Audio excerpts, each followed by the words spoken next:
Si vous êtes nouveau sur la chaîne, n'oubliez pas de vous abonner et de liker la vidéo. On commence. Opposé à Cyril Gane, le 4 mars prochain pour son grand retour à l'UFC, Jon Jones devra alors prouver qu'il n'a rien perdu de sa superbe. Avant cela, il a déjà évoqué clairement ses ambitions, et notamment sa volonté de battre le GOAT des moins de 120 kg. Les divers événements qui précéderont l'UFC 285 combos s'annonçaient excitants, certains fans gardent néanmoins leurs yeux sur celui du 4 mars prochain. Il faut dire qu'après plus de 3 ans d'inactivité, Jon Jones se veut entouré de grandes attentes à l'aube de cette soirée. Conscient de cela, l'ancien cador des mi-lourds souhaitera faire forte impression pour ses débuts en heavyweight, avant de frapper un plus grand coup. Malgré un passif vierge dans la division reine de l'UFC, Bourne aura l'occasion d'ici quelques semaines de s'emparer de la ceinture de champion. Et même si Cyril Gane compte bien l'en empêcher, et lui a clairement annoncé la couleur avant ce rendez-vous.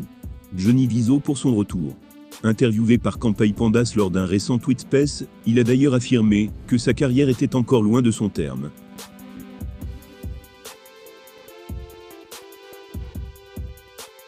Ces mots étaient « Oh oui, Dana a augmenté mon salaire. Il me restait 8 combats à disputer sur mon contrat, mais je n'étais pas satisfait des pourcentages que je devais recevoir. Du coup on a augmenté la paie. Comme ça on a pu revenir sur de bonnes bases, concernant mon engagement envers l'UFC. J'espère que je pourrai disputer les 8, ce serait bien. Ça en fait beaucoup pour quelqu'un de 35 ans, mais on verra. » Confiant quant à ses chances face aux Français, Jones se sent ainsi capable de régner dans sa nouvelle catégorie de poids. L'adversité à laquelle il devra y faire face doit pourtant d'être redoutée, mais ne semble pas l'intimider outre mesure.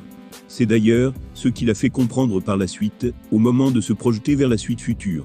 Toujours ambitieux, il a visiblement déjà choisi l'identité de son prestigieux futur adversaire. Il a continué en disant « J'ai Stipe Miocic dans le viseur, je pense simplement que ce serait le combat le plus symbolique. Il y en a évidemment d'autres, qui paraissent excitants sur le papier, face à des gars plus intimidants que Stipe. Mais par rapport à la trace que je voudrais laisser ici, je veux vaincre le plus grand poids lourd de tous les temps. C'est ce qui aurait le plus de sens selon moi. »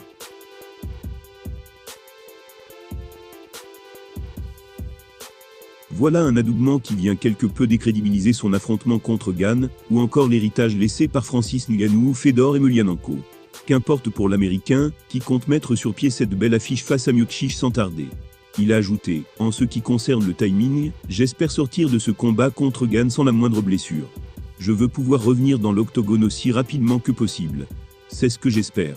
Une fois n'est pas coutume, Jon Jones voit au-delà de Cyril Gane. Il considère un futur choc face à Stipe Miocic plus alléchant et enthousiasmant pour lui. Attention cependant à ne pas parler trop vite, et à prendre bon gamin de haut.